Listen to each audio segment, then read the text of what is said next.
ॐ श्री गणेशाय नमः। चतुर्थ अंशे षष्ठोऽध्यायः। श्रीमित्रे उवाच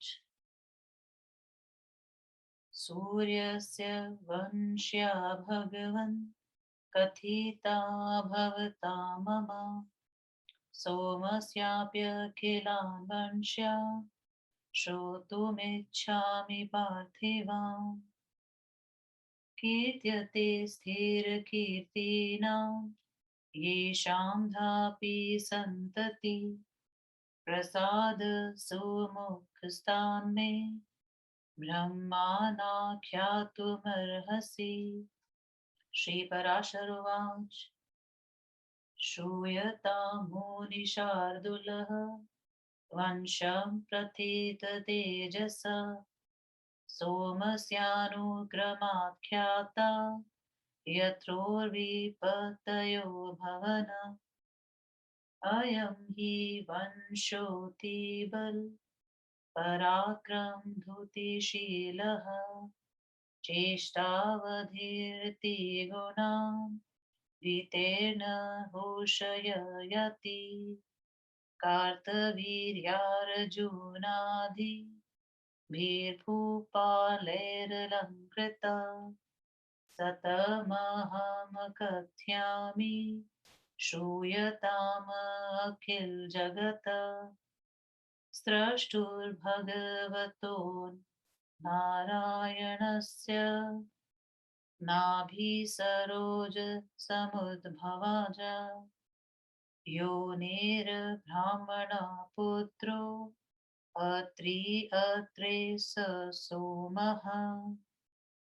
तं च भगवान् वच्योनि अशेषोषधिद्विजनः क्षत्राणामाधिपत्येय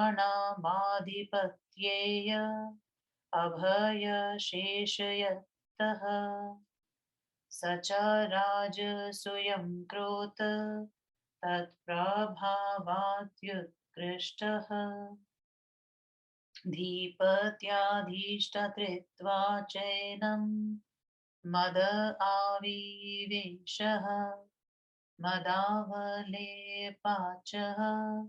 सकलदेवगुरोर्ब्रः बृहस्पतेस्ताराम्नां पत्नीं जहार बुहुषचः बृहस्पतिचोदितेन भगवता ब्रह्मणा चौधा मानः सकलैश्वदेवर्षिभिर्याच मानोऽपि न मुमोचः तस्य चन्द्रस्य च बृहस्पते द्वेषादुष्णा पाशिन्ग्राहुभूतः अङ्गिरसच्च सकाशादो पल्लवद्विविदो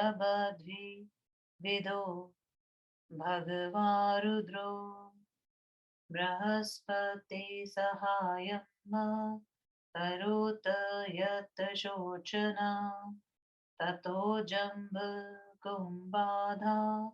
समस्ता एव दैत्यः दानवनिकाया महान् मुदं चक्रुवः बृहस्पतेरपि सकल देवसैन्ययुतः सः शक्रो भवत एवं च तयोरतीवोग्रसङ्ग्रामः स्तारानिमिति सत्तार काम्यो नामाभूतः ततक्ष समस्तशस्त्राण्य सुरेषु रुद्र पुरोगमा देवादेवेषु चाशेषता दानवा मुमुचुवः एवं देवासुरः सुराहव्य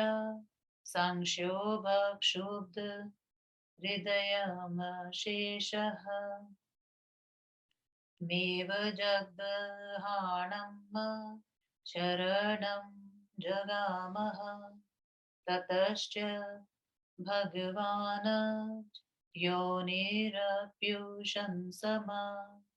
शङ्करं सुरान् देवांश्च निवार्य बृहस्पत्यै तारामदापयतः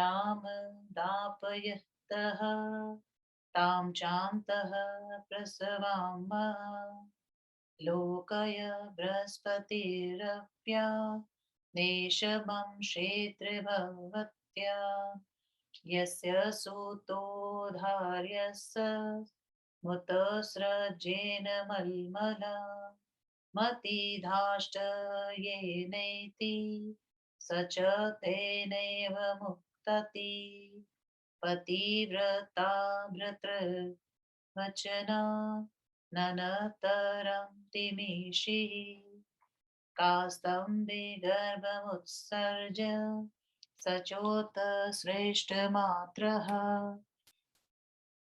एवाति तेजसा देवानां तेजांस्याचिश्वेपः बृहस्पतिमिन्दु च तस्य कुमार्स्याति चारुतया साभिलाषो दृष्ट्वा देवासस्मुत्पन्नः सन्देहास्तारां प्रपछु सत्यं कथ्यास्माकमिति सुभगे योमस्याथ वा बृहस्पतिर्यं पुत्र इति एवं तेरुक्ता सा तारा हिया केचिन्नोवाचः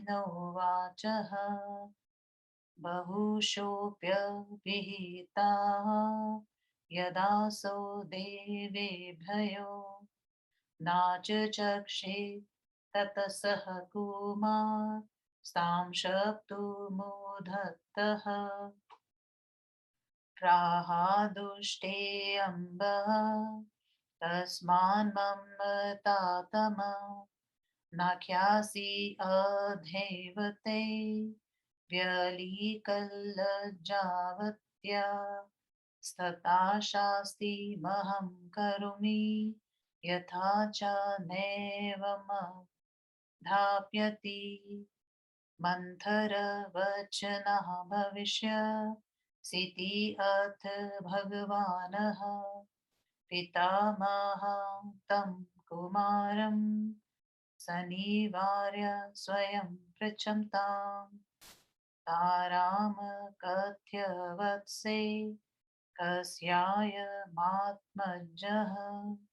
सोमस्य वा बृहस्पत्ये वा इत्युक्ता लज्जमानः सोमस्येति ततः प्रस्फुरदुच्छ्वासितामल कपोलकान्तिर्भगवानु नृपति कुमारः मालिङ्ग्य साधु साधु वत्स प्राज्ञो सितिबुद्ध इति तस्य च नाम चक्रेय तदाख्यात मे वेततः स च यथिलायात्मा मजं पुरुर्वस्मुत पार्यामास पुरुर्वास्त तीदानशिलोति यजवाति तेजस्वी यं सत्यवादिनमति रूपवन्तं मनस्विनं मित्रावरुणशापानय मानुषे लोके मय्यावस्त यत्मिति कृतमतिरुर्वशी दृष्टमात्रे च तस्मिन् पहायमानमशेषः मपास्य स्वर्गसुखाभिः लाशं तन्मस्का भूत्वा तमेवोपतस्थेय सोऽपि च तामतिशय यत् सकललोकस्त्री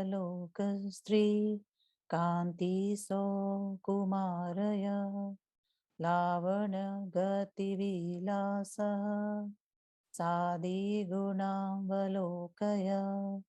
तदा यत् चित्वृत्तिर्बभूव उभयमपि तमस कमन्यन्यदृष्टि परित्यक्तसमस्तानय प्रयोजनमभूतः राजा तु प्रागल्भया तमाहासु भूत्वा महं कामोऽस्मि प्रसीदानुराग मुद्वहेत्युक्ताः लज्जावखण्डितः मूरवशितं प्राह भवद्वेवं यदि मेय समय परिपालना भवान् करोतीत्याख्या याते पुनरपितामह आख्यायिमें समयमिति अथ पृष्ठा पुनरपय ब्रवीत शयनः समीपेममोरण्यकद्वयम् पुत्रभूतं नाप्नेयं भवांश मया नः नगरो दृष्टव्यधृत्मात्रं च ममाहार इत्ययि एवमेवेति भूपतिरप्यायतया सह स चावनीपतिरलय कायां चैत्रर्थादिवै नैष्वमलपदः खण्डेषु मानसादि सरस्वती रमणीयेषु रम्माणां षष्टिवर्षसहस्राणय नुदीन प्रवृदहमान प्रमोदो नयतः उर्वशी च तदुपभोगात् प्रतिदिन प्रवृद्धः मानानुराग अमरलोक वसेऽपि न स्पृहां चकार वीणा चौर्वश्यासुर लोकोऽप्सर सांसिदः गन्धर्वाणां च नातीर रमणीयो भवतः ततः शोर्वशि पुरु वसो सम्यविधिष्वा श्वः सुरगन्धर्व संवेतो निशीशय नाभ्याशा देकमूरण्कं जहार तस्याकाशो नियमानः स्योर्वशी शब्दं शृणो एवमुवाच च ममानः थाया पुत्रकेनाप हीयतेकं शरणमुपः यमीति तदा कर्ण राजा मां नगनं देवी वीक्ष्यतीति नययो अथान्यम्पयुरनकमादायः गन्धर्वा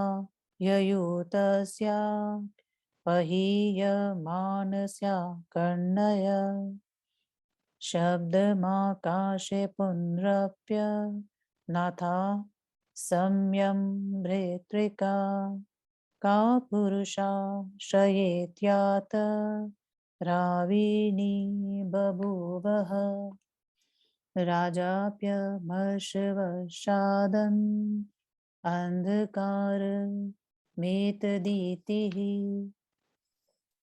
खड्गमादाय दुष्टदुष्टहतोऽसीति व्याहरन् व्ययधावत तावच्च गन्धर्वैरप्यय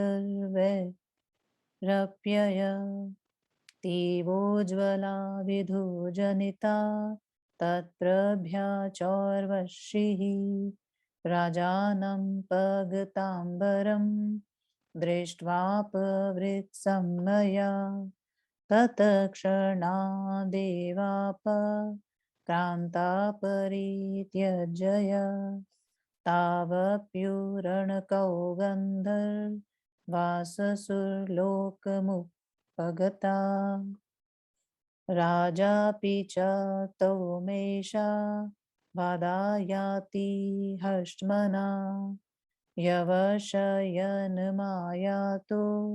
नौर्वशीं ददृशः तां चाप्शयन् व्यपगताम्बर एवोन्मत्रूपो बभ्राम् कुरुक्षेत्रे चाम्भोज सरस्यन्याभिषत्स्रुभिः अप्सरोभिः समवेता मुर्वशीं ददर्शः ततः सोन्मत्तरूपो जायेहे तिष्ठमन्दसि घोरे तिष्ठ वचसि कपटिके तिष्ठे तयेव महा नेकप्रकारं सूक्तं वोचत आह चौर्वशी महाराजा लन्नेना विवेकचेष्टितेनः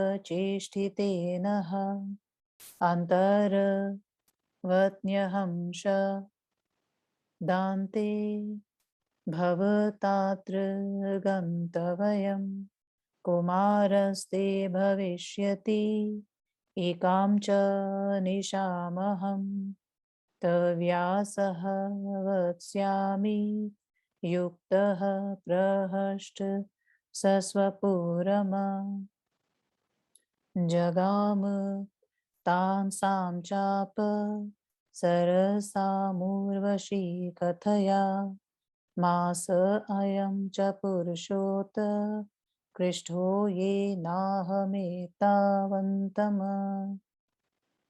कालानुरागकृष्मांसा सहोषितेति एव मुक्ता स्ता चाप सरस्सुचु साधु साध्वस्य रूपमप्यनेन सहास्माकमपि सर्वकालमास्यया भवेदिति अभदे च पूर्णे स राजा तत्र जगामः कुमारं चायुष्मस्मै चौर्वशी ददोः दत्त्वा चैकां निशां तेन राज्ञा सहोषित्वा पञ्चपुत्रोत्पत्तये गर्भमवापुवाचेनम राजानमस्मत्प्रीत्या महाराजाय सर्व एवः गन्धर्वा वरदास वृता प्रीयतां च वरेति आह चा राजवेजित सकलाराति विहतेन्द्रिय सामर्थ्यो बन्धुमानमा मितबल कोशोऽस्मि नान्यदस्माकमुर्वशी सालोक्यात् प्राप्तव्यमसि मस्तिः तदहमनया सहो वश्याकालं नेतुम भीलशामितयुक्ते गन्धर्वा राज्ञ गृस्थालिनी ददूचुषेन्मग्नि माम्रायानुसारी भूत्वा त्रिधा कृत्वोर्वशी लोकतां मनोरथ मुदिश्य सम्य यज्ञेथा ततो वश्यंभिलषिति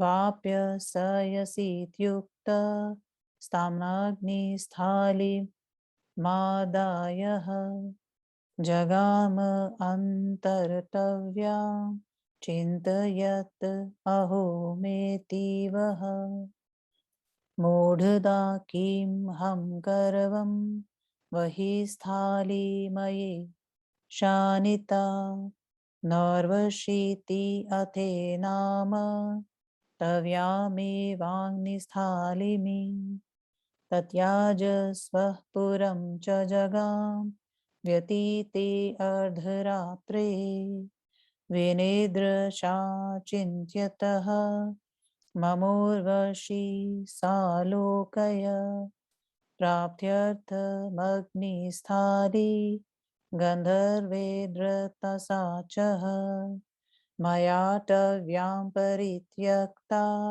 तदहं तत्र तदाहरणाय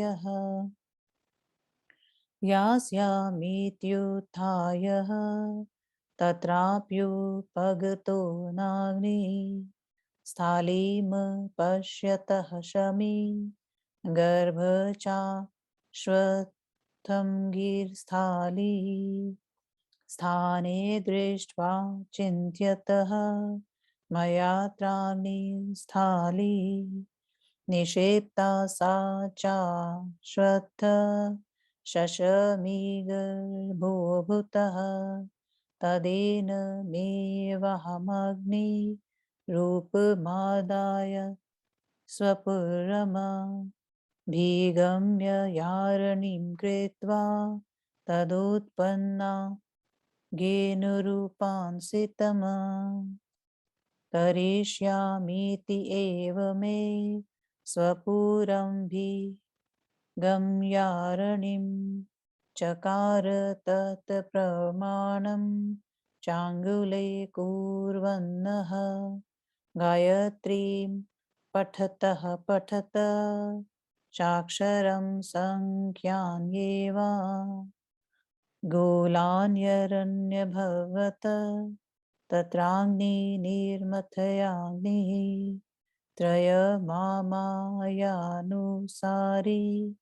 भूत्वा जुहाव उर्वशी सालोक्यं फलं संहित्वान् तेनैवः चाग्रिविधिना बहु विधान यज्ञानिष्टवा गान्धर्वलोकान् वाप्योर्वश्या सहावियो मवाप एको गिरा दावभवत् एकेनः त्वत्र मन्वन्तरे त्रेधा प्रवर्तिता इति श्री विष्णु महापुराणे चतुर्थांशे षष्ठोऽध्यायः। सोमवंश का वर्णन, चंद्रमा बुध और पुरूरवा का वर्णन। हिंदी अनुवाद, छठा अध्याय। श्री मैत्रेय महर्षि ने पूछा, हे भगवान, आपने सूर्य वंशीय राजाओं का वर्णन मुझे सुनाया। अब मैं सोम वंशीय संपूर्ण राजाओं का वर्णन सुनना चाहता हूँ, जिन स्थिर कीर्ति वाले राजाओं का वर्णन आज भी किया जाता है। हे ब्राह्मण, आप कृपा करके प्रसन्नता पूर्वक उन राजाओं का वर्णन करें। श्री पराशर महर्षि ने कहा, हे मुनिश्रेष्ठ, आप परम तेजस्वी चंद्रमा के वंश का क्रमश वर्णन सुने। इस वंश में प्रख्यात राजा गण हुए हैं। ये वंश अत्यधिक बल पराक्रम वाले, कांतिशील, चेष्टा वाले, अत्यधिक गुणों से युक्त नहुष, ययाति, कार्तवीर्याजुन आदि राजाओं से समलंकृत हैं। मैं उसे कह रहा हूं, तुम सुनो। संपूर्ण जगत की सृष्टि करने वाले भगवान नारायण के नाभि कमल से उत्पन्न होने वाले ब्रह्मा जी के पुत्र अत्रि महर्षि हुए। अत्रि के पुत्र सोम हुए। भगवान ब्रह्मा जी ने सोम को संपूर्ण औषधियों, ब्राह्मणों तथा नक्षत्रों के अधिपति पद पर प्रतिष्ठित कर दिया। सोम ने राजसूय यज्ञ किया उसके प्रभाव के कारण तथा उत्कृष्ट अधिपति पद पर प्रतिष्ठित होने के कारण चंद्रमा को घमंड हो गया। उस मत के आवेश में सोम ने सभी देवताओं के गुरु बृहस्पति की पत्नी का अपहरण कर लिया। बार बार बृहस्पति के कहने पर तथा ब्रह्मा जी के कहने पर सभी देवताओं तथा ऋषियों के द्वारा प्रार्थना किए जाने पर भी उन्होंने तारा को नहीं मुक्त किया।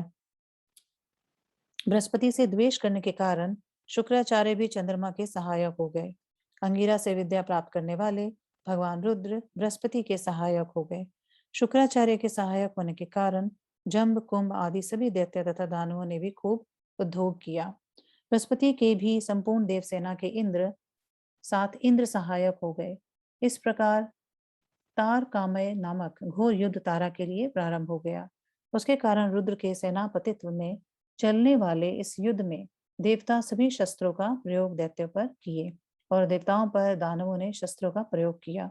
इस तरह देवताओं तथा असुरों में होने वाले युद्ध के कारण शुद्ध हृदय वाले संपूर्ण जगत के जीव ब्रह्मा जी के शरण में आए। उसके बाद ब्रह्मा जी, शुक्राचार्य तथा शंकर जी प्रभृति असुरों तथा देवताओं को रोककर बृहस्पति को तारा दिलवा दिए। तारा को गर्भिणी देखकर बृहस्पति ने कहा, मेरे इस क्षेत्र में दूसरे के पुत्र को मत धारण करो, इसको त्याग दो, बहुत अधिक दृष्टता ठीक नहीं है। बृहस्पति के द्वारा इस प्रकार कहे जाने पर पतिव्रता तारा ने उस गर्भ को सींग की झाड़ी में त्याग दिया। उस परित्युक्त गर्भ ने अपने तेज से सभी देवताओं के तेज को मलिन कर दिया। उस सुंदर बालक को देखकर बृहस्पति तथा चंद्रमा दोनों उसे प्राप्त करने के लिए अभिलाषी हो गए। यह देखकर देवताओं को संदेह हुआ तो वे तारा से पूछे, हे सुभगे, तुम सत्य बतलाओ कि यह बृहस्पति का पुत्र है अथवा चंद्रमा का। देवताओं द्वारा इस तरह पूछे जाने पर तारा लज्जित होकर कुछ नहीं बोली। बार बार पूछने पर भी जब वह नहीं बतलाती तो वह कुमार तारा को शाप देने के लिए तैयार हो गया। दुष्टे माँ, तुम हमारे पिता को क्यों नहीं बतलाती हो? तुम व्यर्थ ही लज्जा करने वाली का, मैं आज ही ऐसी दुर्गति करूंगा कि तुम इस तरह से पुनः कभी धीरे धीरे नहीं बोलोगी। उसके बाद भगवान ब्रह्मा जी उस बालक को रोककर स्वयं तारा से कहो वत्से, ये किसका पुत्र है, चंद्रमा का तथा बृहस्पति का? इस तरह से पूछने पर वह लज्जा करती हुई बोली, चंद्रमा का। उसके पश्चात नक्षत्रों के स्वामी चंद्रमा अत्यंत प्रसन्नता पूर्वक उस बालक को हृदय से लगाकर कहे, बहुत अच्छा वत्स, तुम प्रयाग हो। और उन्होंने उस बालक का नाम बुध रखा। मैं इस बात को पहले बता चुका हूं कि किस प्रकार से बुध ने इला के गर्भ से पुरूरवा नामक पुत्र को उत्पन्न किया। पुरूरवा अत्यंत दानी, अत्यधिक यज्ञ करने वाला और अत्यंत तेजस्वी था। मित्रा वरुण नामक देवता के शाप के कारण मुझे मर्त्यलोक में रहना है, यह सोचकर उर्वशी ने सत्यवादी अत्यंत सुंदर तथा मनस्वी पुरूरवा को देखा। उनको देखते ही अपने संपूर्ण मान तथा स्वर्ग के मुख की अभिलाषा का परित्याग करके वह पुरूरवा में आसक्त हो गई और उनके पास गई। पुरूरवा भी संसार की समस्त स्त्रियों से अधिक कांति, सौकुमार्य, सौंदर्य, गतिविलास तथा हास आदि गुणों से संपन्न उस उर्वशी को देखकर उसके अधीन चित्त वृत्ति वाले हो गए। वे दोनों परस्पर में तन्मय तथा अनन्यचित होकर समस्त कामों को भूल गए। राजा पुरूरवा ने संकोच भाव से उससे कहे, सुंदरी, मैं तुमको चाहता हूँ, प्रसन्न होकर मुझसे प्रेम करो। राजा के इस तरह कहने पर लज्जावश उर्वशी ने रखलित स्वर में राजा से कहा, यदि आप मेरे शर्त का पालन करें तो ऐसा ही हो। इस तरह से कहने पर राजा ने उर्वशी से कहा, तुम अपनी शर्त बतलाओ। इस प्रकार से पूछने पर उसने फिर कहा, मेरे पुत्र भूत इन दोनों भेड़ के बच्चों को आप मेरी शैया से कभी दूर नहीं करेंगे। मैं आपको कभी भी नंगा ना देखूं। मैं केवल धृत का ही आहार करूंगी। राजा ने भी कहा, ऐसा ही होगा। उसके पश्चात दिन दिन बढ़ते हुए अनुराग के साथ राजा पुरूरवा उसके साथ अलकापुरी में, चैत्र रथ आदि वनों में तथा सुंदर पद खंडों से मनोहर मानसरोवर आदि सरोवरों में रमण करते हुए 60,000 वर्ष तक आनंद पूर्वक बिताए। उस उपभोग के कारण उर्वशी का भी राजा में प्रेम बढ़ता गया। उसके स्वर्गलोक में निवास करने की स्पृहा भी नहीं होती थी। उर्वशी के बिना अप्सराओं तथा सिद्ध गंधर्वों का स्वर्गलोक मनोहर नहीं लगता था। उसके बाद उर्वशी की शर्त को जाने वाले विश्वासु नामक गंधर्व ने एक दिन गंधर्वों के साथ जाकर रात्रि में शैया के पास से एक भेड़ के बच्चे को चुरा लिया। आकाश में लाए जाने वाले उस भेड़ के बच्चे की ध्वनि को उर्वशी ने सुना।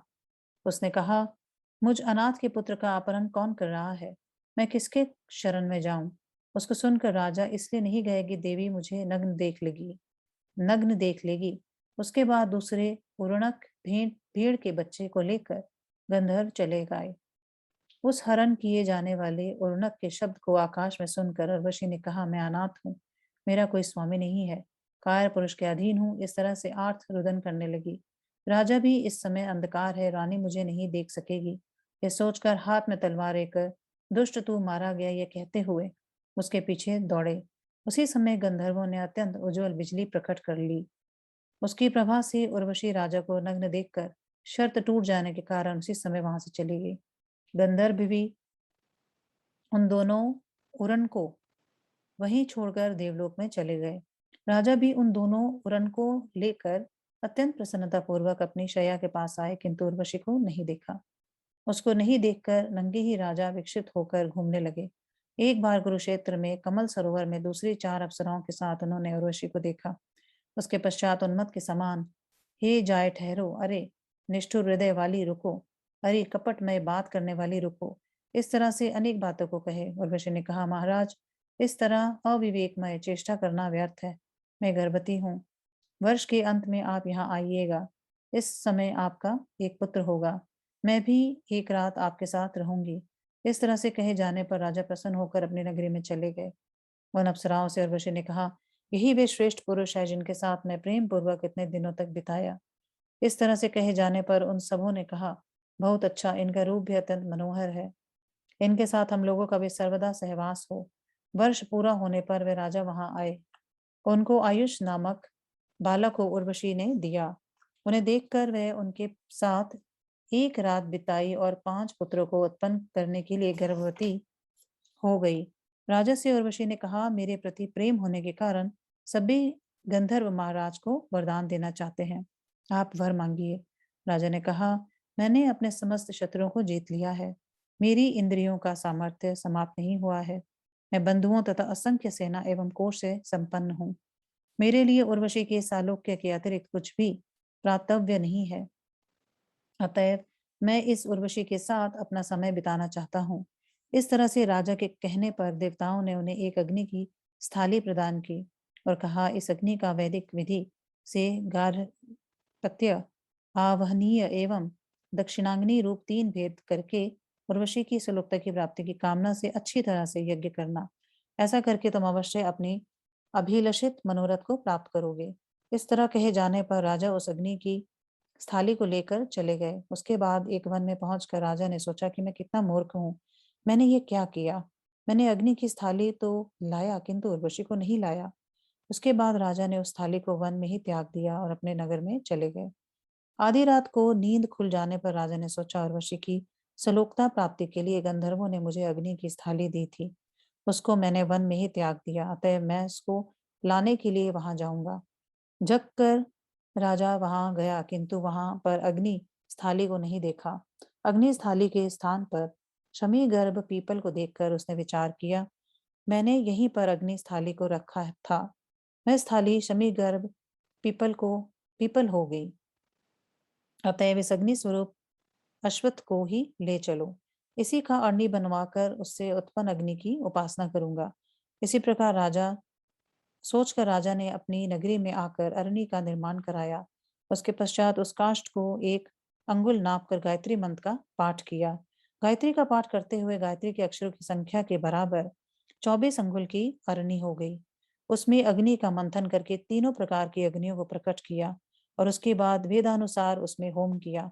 उस समय उसने उर्वशी की सलोकता की प्राप्ति की कामना की।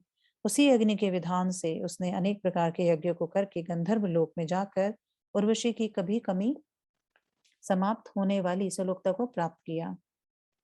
प्रारंभ में एक ही अग्नि थी। इस मनवंतर वैवस्व मनवंतर में वह 1 से 3 हो गई। इस तरह श्री विष्णु महापुराण के चतुर्थ अंश के 6ठे अध्याय का शिव प्रसादी द्विवेदी श्रीधराचार्य कृत हिंदी अनुवाद संपूर्ण हुआ। ओ नमो भगवते वासुदेवाय।